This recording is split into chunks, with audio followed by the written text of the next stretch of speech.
Welcome to the Madden 25 Sim League Weekly Recap Show. We are here with Week 2 highlights on the Simgamingnetwork. I'm your host, SGN, and today we're going to be going through all the highlights of Week 2's games that we had in action. We had some amazing games. We had some blowouts. We had some close wins.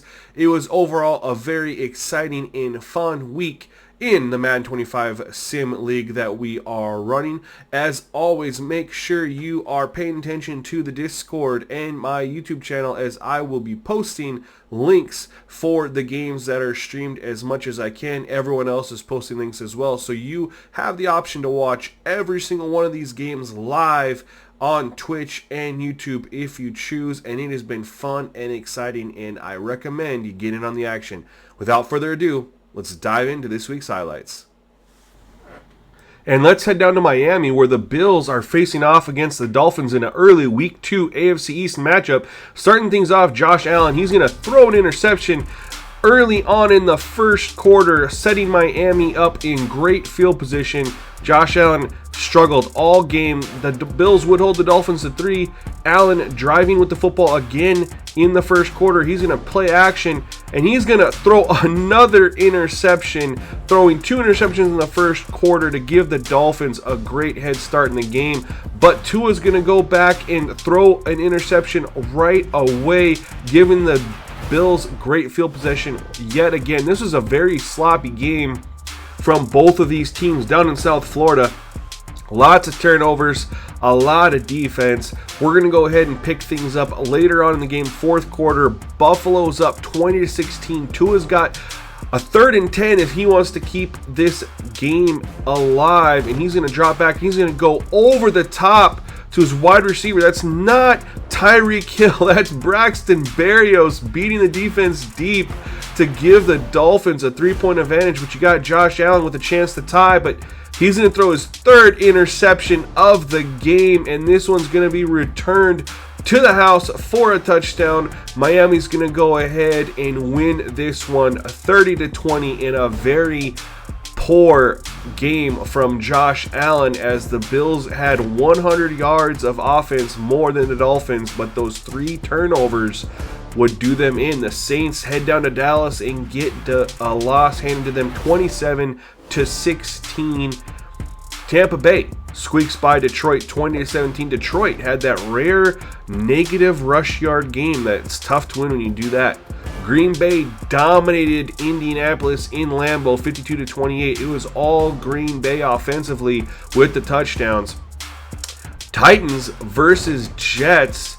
Great game up in Nashville early on in the first quarter on 4th and goal. Titans going to go for it, and Tony Pollard's going to squeak in for a touchdown. Gutsy play call for the Titans, and the New York Jets are going to face a 4th and goal in the second quarter as well. They too go for it, giving it to Breece Hall, who gets stuffed at the line of scrimmage, giving the ball back to the Titans, but they are backed up deep, and Hassan Reddick's going to make his presence felt, getting a safety, and the Jets are thinking that's just how we drew it up, getting on the board, down 10-2 now against the Titans. Just before half, second quarter, clock's running. Will Levis is going to drop back. He's going to find DeAndre Hopkins in the end zone with a touchdown. Titans up big early over the Jets, 17-2.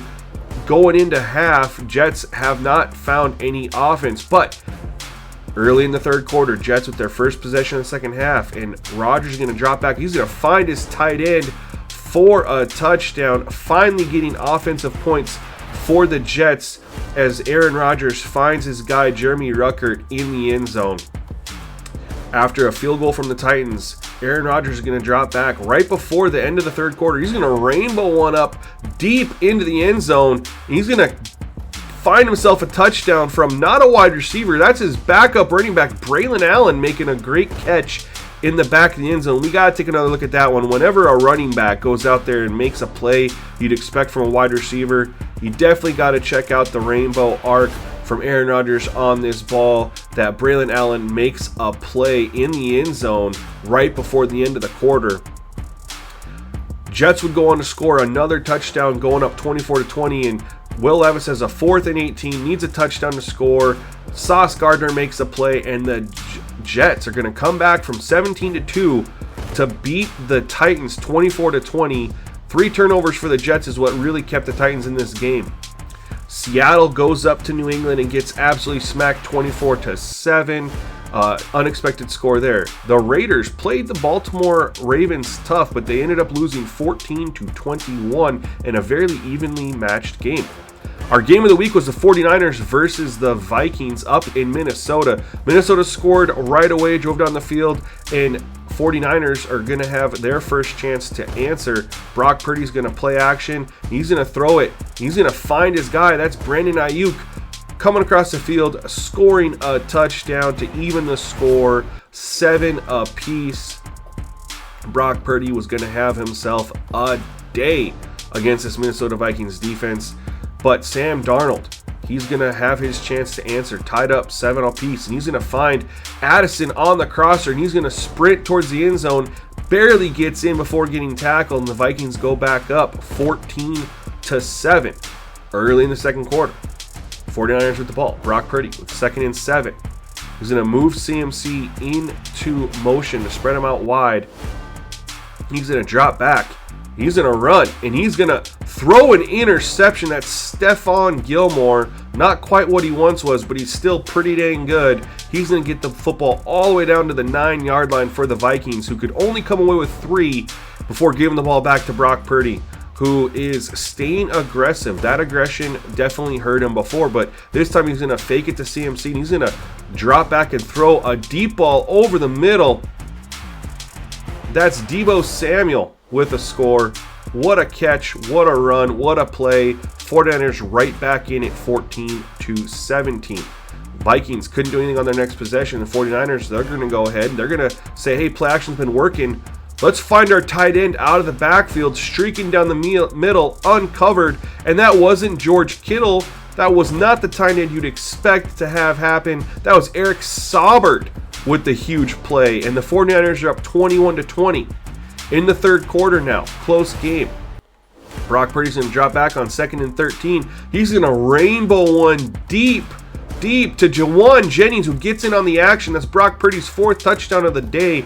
This Minnesota Vikings secondary has been shredded by Brock Purdy. And we're going to skip ahead to the fourth quarter here. 35-20, all 49ers. Sam Darnold's going to try to get the Vikings back in the game. He's going to find Addison in the corner. They score, but they are unable to get the onside kick, and they lose 35-27 to the San Francisco 49ers. Great game in Minnesota. New York Giants versus the Washington Commanders had a great game as well. Giants squeak out a victory 34-31. Carolina Panthers versus the Los Angeles Chargers. Carolina trying to stay competitive. Chargers score a touchdown on their first drive, back in the end zone. Great throw from Herbert to his wide receiver, but the Panthers are going to answer back with a touchdown run by Chuba Hubbard, keeping it things 7-7. Bryce Young, he's then going to find his wide receiver, his tight end, Ian Thomas, streaking down the sideline. Big play for the Panthers. They're going to go up 14-7 against the Los Angeles Chargers. In the third quarter now, 14-10. And we're going to find another touchdown, going up 24-10. Herbert wanted to find another touchdown, had it. Carolina Panthers win 24-17. Unexpected win for the Panthers over the Chargers. Pittsburgh goes into Denver and gets a win 31-21 in a very good contest there. Jaguars versus Browns. Interesting contest that we had here between the Browns and the Jaguars down in Jacksonville. And early in the first quarter, or late in the first quarter, Travis Etienne's going to take the handoff. He's going to bounce it outside, and he is absolutely gone. 80 yards to the house, and he starts dancing. And let me tell you, the Jaguars danced all over the Browns in this game. This was the beginning of what would turn out to be a disastrous showing for the Browns. In the second quarter, Lawrence is going to find his tight end, Evan Ingram. He's going to take the ball, and he is going, and he is gone. Browns are not able to catch him. He takes it all the way to the house, and he too is dancing in the end zone. Like I said, Jaguars were dancing all over the Browns in this game. If we had a highlight for Cleveland, we'd show it to you, but unfortunately we don't, because they did not do anything highlight worthy. 31-6 in the third quarter. Trevor Lawrence drops back. He's going to find his wide receiver, and he's going to score a touchdown. Again, the route is on as Jacksonville goes on to win 48-20 all over the Cleveland Browns, who definitely need to figure things out if they're going to stay competitive early on in the season. Cincinnati goes up to Kansas City and they lose 23-38. Chiefs just too much for the Bengals, as has been the case when it matters most. Rams versus Cardinals. Kyler Murray's going to get things going. He's going to scramble out and he's going to run into the end zone, get things going for the Cardinals early, 7-0. He is meditating, and he was meditating all game. He had clarity as he's going deep to Robbie Chosen with a huge play in the end zone for the Cardinals to go up 14-0 over the Rams. And in the third quarter, Kyler's going to hand it off to his running back, James Conner, powers it in. Stafford trying to score late to make it respectable, but that's just how the game went for the Rams. Off the helmet into the defensive lineman for the interception. Rams would lose this one 6-21 as Kyler put on a show, and the Cardinals get the victory in the NFC West matchup. Philadelphia all over Atlanta 23-7. This was a poor Kirk Cousins showing. If we've seen one before, let me know. Texans versus Bears. CJ Stroud versus Caleb Williams down in Texas, and CJ Stroud is going to get things going first as he's going to drop back. He's going to roll to the right. He's going to thread the needle to his tight end, Dalton Schultz. What a throw, threading the needle between multiple defenders. You have to see this one again. This was highly impressive from the Rookie of the Year in the NFL last year to Dalton Schultz. Up 7-0 already in the second quarter. Stroud's going to find Stephon Diggs on a deep throw down the sideline, and the Texans are going to go up 14-0 over Chicago. But Caleb Williams says, hey, wait a minute, I can do that too. I can put some points on the board. We're down 14-0. We're going to hand it off to DeAndre Swift, and we're going to cut this score to 14-7 before half, keeping this a game between Chicago and the Texans. In the third quarter, Stroud's going to drop back. He's going to find his wide receiver. That's Tank Dell. He's going to turn upfield, and he is gone. He put on the Jets, and he is absolutely gone, putting the Texans up 21-7 midway through the third quarter. CJ Stroud back early on the fourth, down 2 scores, needs some points here, 3rd and 9. Stroud's going to drop back. He's going to stand. He's going to scan. He's going to fire. Touchdown to DJ Moore, streaking across the end zone. This is going to keep it a 1-score game between the Bears and the Texans, but the Bears would not score again. Texans added a couple field goals to win 27-14, and that wraps up our Week 2 recap show. Hopefully you guys enjoyed it. Come back next week.